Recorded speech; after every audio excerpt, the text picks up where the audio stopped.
looking at 3.2 Part 1, Graphing Linear Inequalities.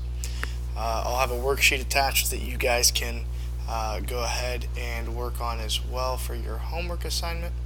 So our objectives today will be to graph linear inequalities. This should be familiar to you guys from Algebra 1, but always good to review it before we get into a little more complex information tomorrow in class. So, a linear inequality resembles a linear equation, but with an inequality symbol instead of an equals symbol. So, for example, the example here provided, they graphed the linear inequality y is greater than negative 3x minus 2. It's the linear inequality, and the linear equation that would obviously be associated with that, swap out the greater than sign for equal, and there we say y is equal to negative 3x minus 2. That's the related linear equation, okay? So if you're looking at this, they've graphed this here. If you're looking here at the graph is of the inequality, but notice they have a dashed line here. And that dashed line, to graph the dashed line, they just graphed the line y equals negative 3x minus 2. They left it as a dashed line because the inequality is strictly greater than. So it's a dashed line because it was greater than. That's what caused this line to be dashed. And then the shading, guys, the points that are shaded, any point in the shaded region is a solution. And what I mean by it's a solution, it makes this inequality true. So any point in that solution area makes the inequality true. A quick point that I always typically check when I'm graphing to make sure I've shaded the right area, go to the origin. If the origin isn't on the line, it's a good point to check and make sure I've shaded the correct region.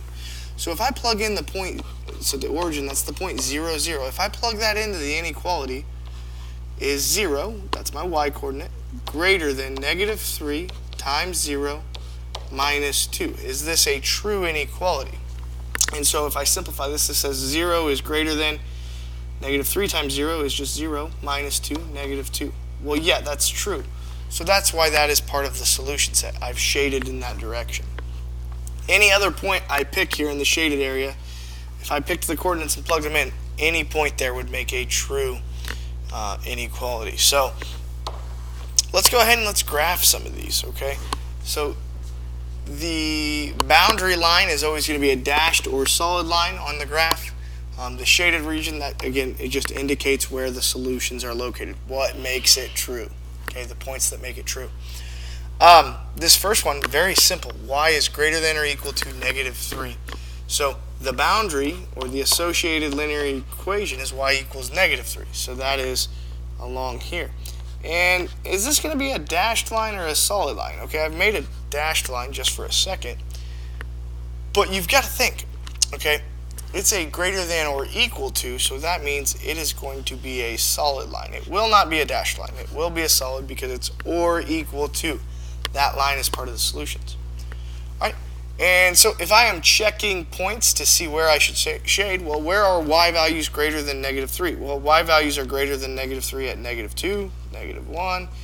Any of these points, the y value is going to be greater than negative 3. So this part of the graph above my boundary line is going to be the solution set. And you can shade it, you know, as best you can just to show, obviously, this is part of my solution.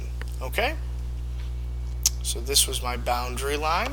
That's the line I graphed. It was a solid line because my inequality was greater than or equal to. All right, this one, of course, a little more complicated. We don't just have a horizontal line here, okay? It is an or equal to, so that is going to tell me this is going to be a solid boundary line. It's less than or equal to. But let's graph it. Let's graph our boundary line. So that's the y-intercept here, positive 2. Slope of negative 6 over 5. So I need to go down 1, 2, 3, 4, 5, 6. Right 1, 2, 3, 4, 5. That is a slope of negative 6/5. And you can use your straight edge to make this line connect the 2 points. That's the boundary line. That is the line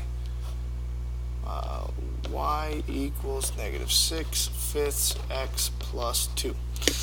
And now to examine the inequality here, I am looking for values that are less than or equal to. So where am I going to shade? I'm going to shade below the graph. These are the values that are going to be less than that line. Okay, again, a way to check, make sure I've got the right part shaded. Let's just plug in 0 and see if it makes it true. Let's plug in the point 0, 0. So if I substitute 0 for y, is this less than or equal to negative 6 over 5 times 0 plus 2? So this is just saying 0 is less than or equal to 2, which is true. So yes, I've shaded the right part. I've shaded the part where the origin is, which made it true inequality. Okay. Continue. So y is greater than 1/2 x plus 3, so this will be a dashed boundary line because it's not or equal to, it's strictly greater than, so that means our boundary line should be dashed. So y-intercept of 3, a slope of 1/2, so up 1, right 2, up 1, right 2. I like to use a lot of points because it just helps with accuracy, especially if you're not using a straight edge and you're kind of going freehand. Oh, what did I just make? I made a solid boundary line. Our boundary line should be dashed, so hopefully you guys were catching that.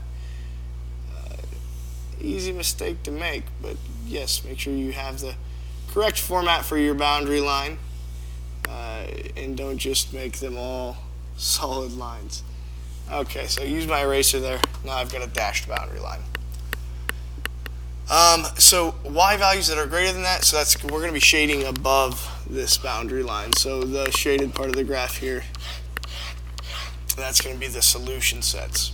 And so here, in this case, I didn't shade at 0, 0, so this should make it not true. Let's see. 0 greater than 1/2 times 0 plus 3. Is 0 greater than 3? No, that's not true. Good. So I shaded in the opposite direction. That was not part of my solution set. Excellent. Alright, so this next one, I'll let you guys go ahead and practice one on your own and give it a shot. Notice it's very similar. Now we're just graphing values that are less than the same boundary line. Alright, thanks for watching today, guys. Hopefully you find this helpful. We will be going into a lot greater detail on Monday when we graph systems of inequalities, so 2 or more inequalities.